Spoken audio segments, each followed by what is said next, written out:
Hi, everybody, and welcome back to Buffalo Sports Talk of Western New York. This is Let's Talk, and I'm your host, Tom Hastings. Once again, my partner, Tom Joyce, isn't able to join me this week. He had some medical issues he has to work with and deal with, and he's unable to join me this week.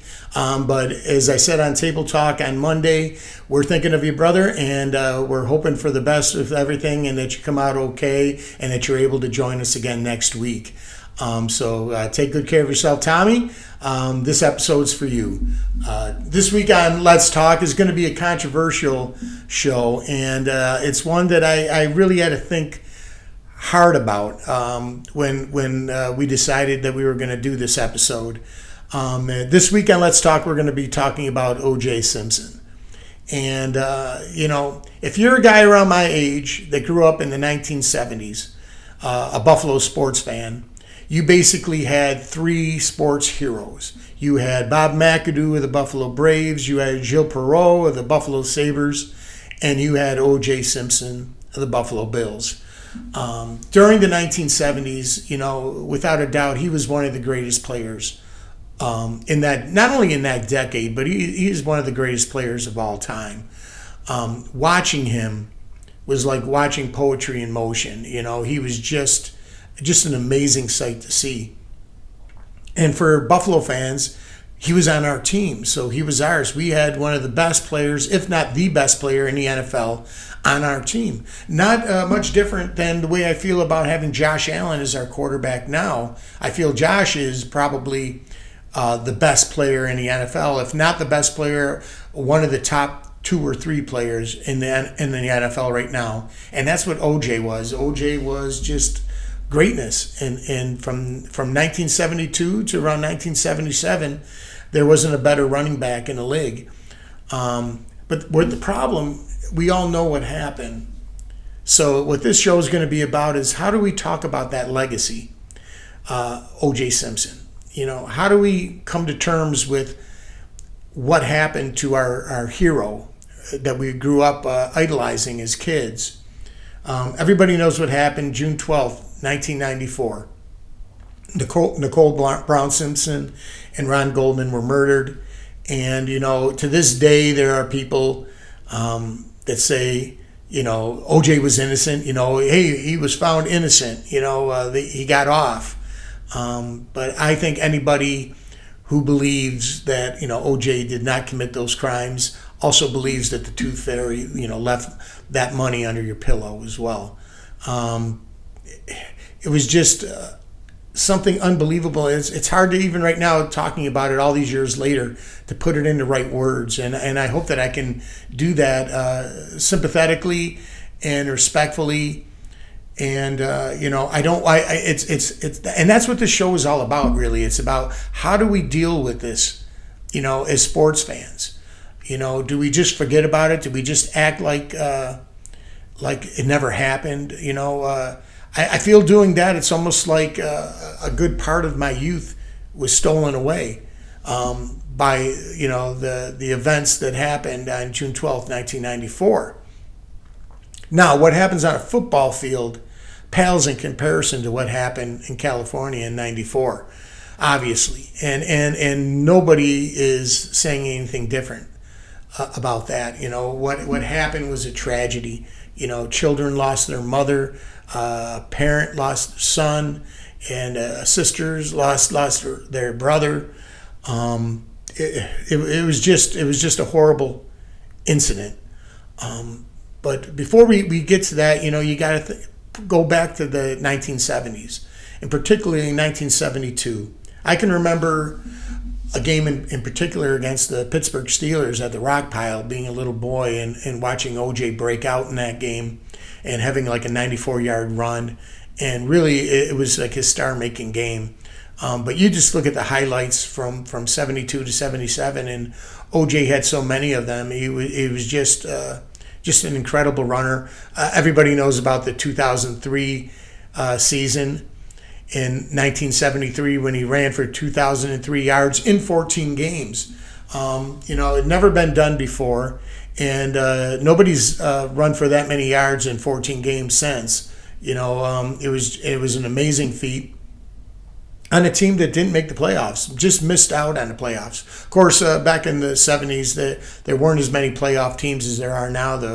If the playoff bracket would have looked like it looks today, back in 1973, the Bills would have made the playoffs a few times in the 70s, but they only made it once in OJ's career with the Bills, and that was 1974, and they went down in defeat to a Pittsburgh Steelers team that was just beginning their dynasty of the 1970s. The Steelers would go on to win the Super Bowl in 74, 75, and then 78 and 79 to finish that decade off.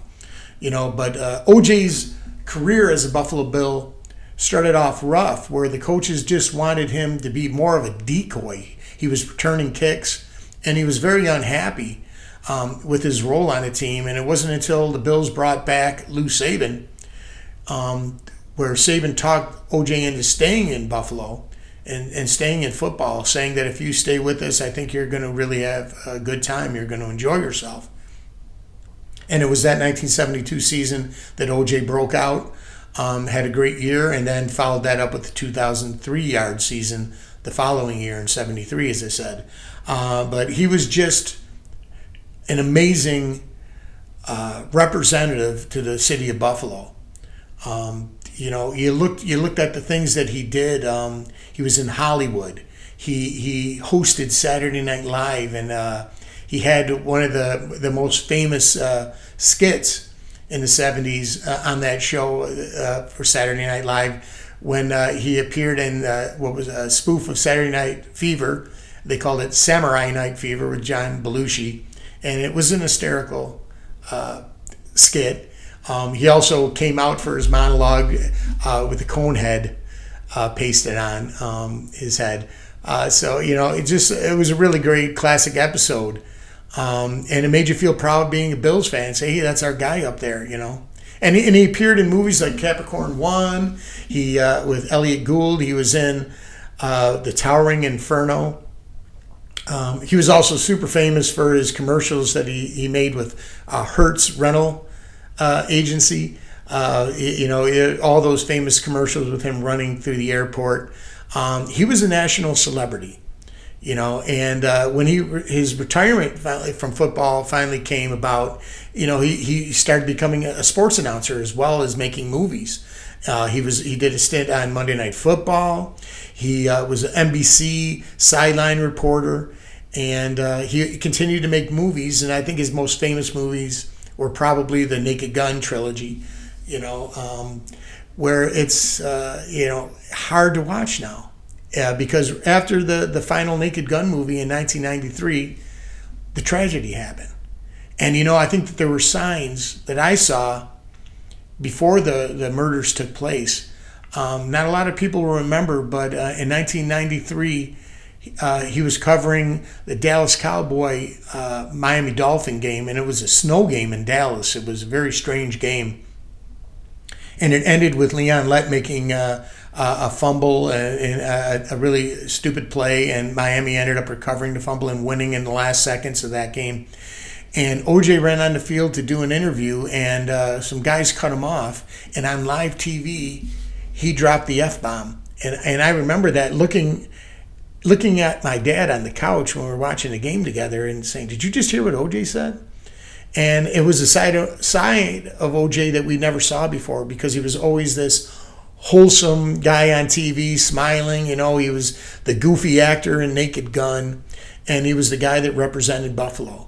And that was the first sign that I really saw of a dark side to OJ. Of course, there were other signs as well, as Nicole Simpson, his wife, had called the police on him several times before the fatal incident, talking about domestic violence, and that OJ was violent with her.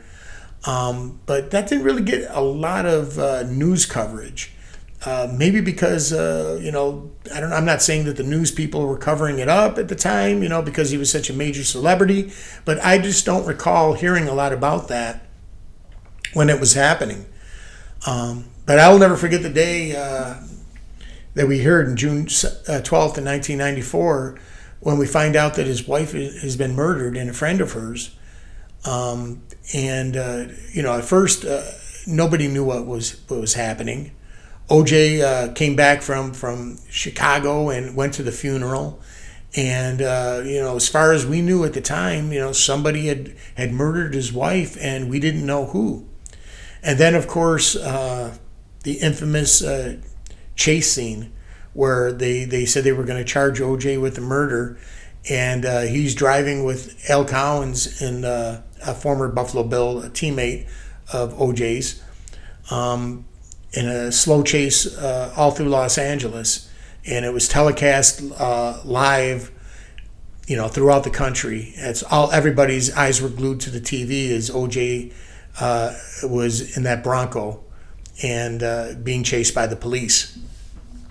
He ends up finally going home and surrendering, and he's booked. And I'll never forget the mug shot of him and going on trial. And then, of course, that trial they called the trial of the century. Where so many people became celebrities because of that trial. You think of Cato Kalin. You think of all the lawyers, Johnny Cochran, and the Kardashians, and you just think of Marcia Clark, and how I thought that the prosecutors really fumbled that case. Because number one, if that murder would have taken place 2 years later, they would have had the science that I think would have completely proven his guilt easily.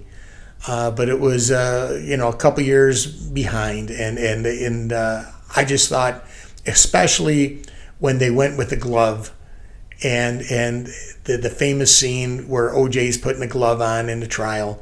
And it won't fit. Never mind that his lawyers told him not to take his medicine for his arthritis. Never mind that he had, the gloves underneath the gloves that he was putting on. Just the way that they made it into a stage show, and he's pretending that he's struggling to put the gloves on.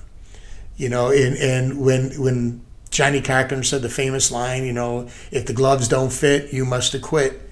It was pretty much going to be a not guilty verdict, especially if you look back in history where we had just gone through the Rodney King beating at the hands of the police, and, the riots that took place in Los Angeles, and then finding the Mark Furman tapes where he was making a lot of racist comments. You could, as a guy that lived in California in 1985, I know that there were some, police actions that weren't exactly what you'd call on the level taking place in California, especially in a lot of the minority neighborhoods. And it was, I tried to talk myself into OJ being innocent, because as I said, he was my hero, and knowing that the police weren't perfect in California by any stretch, I tried to put it in my mind, they could have framed him, and when that verdict was read initially, and they found him not guilty, I was happy for a split moment, because I thought, hey, my hero was proven innocent, And I remember actually driving to the supermarket and seeing somebody that I worked with, and we looked at each other through the windshield, and we both gave our thumbs up, OJ's innocent, he got off. But then as time went by, and you started, really going over the information and the evidence, and his saying he's going to get he's searching for the real killers and all that happened, and you saw the way he was acting, going out golfing and laughing, and eventually, getting arrested again for Vegas for robbery and spending time in jail before finally being released, and OJ ends up getting cancer, and he passes away. It was just, I've never seen anybody fall that far, from being such a hero, a movie star, a TV star, a sportscaster, and just someone who was idolized by so many people. To see him end up where he was, and just a shell of the person that he was. Writing the book, If I Did It, where he basically admits to how he killed those two people. It was just insanity. And that's where we come to the show today, is how do we feel about that legacy? How do we feel about our feelings? For me personally, I feel like I have I just feel dirty about it all. I go to the stadium and I see, I would see his name on the Wall of Fame, and my instant reaction was always, that name shouldn't be up there. We shouldn't be honoring a guy that obviously killed his wife and another person. I see people walking around wearing number 32 with Simpson on their back, as if it's usually younger kids that didn't grow up with him. They think it's cool. Hey man, I'm wearing OJ gear. And there's nothing cool about wearing gear of some guy that killed two people and got off and then made mockery of it for most of his life. I was really hoping at the end, before he passed away, that there would be some clarity. There would be some time that he would want to clear his mind, clear his thoughts, and admit to it. But he never did. He never admitted to it, and he took it to his grave.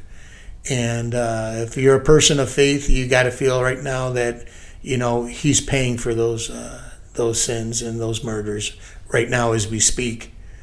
And that's pretty much going to be, this was a hard episode. We want on Let's Talk, we want to cover, especially a lot of the nostalgic things, and mostly the show is a fun show. But I felt this was an important issue and one that I wanted to address on the show. And so I did it today. I wish Tommy could have been here with me to talk about it. I would have really loved to have heard his insight on it as well, because I know he felt the same way I did about OJ back in the day. He was our hero. I just remember, going to Buffalo Braves games and sitting in the front row and seeing OJ and Reggie McKenzie and those guys walk right past me and just being starstruck, being, oh my God, that's OJ. My dad would plow for extra money back in the 70s, and he plowed Reggie McKenzie's driveway, and Reggie gave him an autograph of OJ, with OJ and Reggie, with a great picture of Reggie leading OJ, to one of his great runs. And you have these great memories, and you're a young kid, and then it's basically taken away from you. And the thing that's hard to deal with is that you feel selfish. You feel selfish because you feel bad that part of your childhood was taken from you. Because what you really should be thinking, I guess the politically correct response is, it doesn't matter about what you felt as a child. What matters is what happened in 1994. That's absolutely correct, as I said. Nobody's going to argue that point. What he did in 94 trumps anything that he did in 1973 or 74 or any of those years where he had great seasons. Some people say it's part of the Buffalo curse. We have one of the greatest players of all time played for us, and we can't talk about him because he ended up being a murderer. And then it just goes on and on with Buffalo, with the losing the Super Bowls and the no goal game for the Sabres, and having the French Connection and not winning a Stanley Cup, and having the Buffalo Braves and having the ownership basically sell them down the river and move them to California. It's happened over and over again for Buffalo sports fans, and hopefully in this era of Josh Allen, that curse will be lifted. We're going to have a new stadium And, that stadium that we said goodbye to, man, I had so many great memories in that stadium. And part of it was watching OJ, and watching those Super Bowl teams. But I'm really hoping now that we move into that new stadium that those old ghosts will be gone and erased, and that we'll move on to a brighter future with our Buffalo sports. And I love to see that, and I hope for that. And for those of you that grew up when I did and you idolized OJ, leave a message down below and let me know how you're feeling, what your thoughts were when everything happened in '94. What were your thoughts? What were you thinking? I'm sure there's still folks that believe he's innocent, and you're allowed to believe that if you want. I'm just a guy that doesn't believe that. Looking at all the evidence and looking at the way that he behaved after the killings, and there's just no doubt in my mind that he did it. He got away with it. They got him for robbery and attempted kidnapping in Las Vegas and threw him in jail, and I think that was kind of like a payback. And then when he got out, he ends up getting cancer and passing away. He lived 76 years.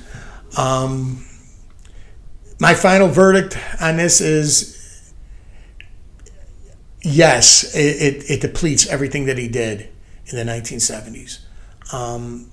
I can't honor his legacy as a Buffalo Bill because I don't honor and I don't respect what he did as a person. And at the end of the day, that's the most important thing. What he did on that football field means nothing.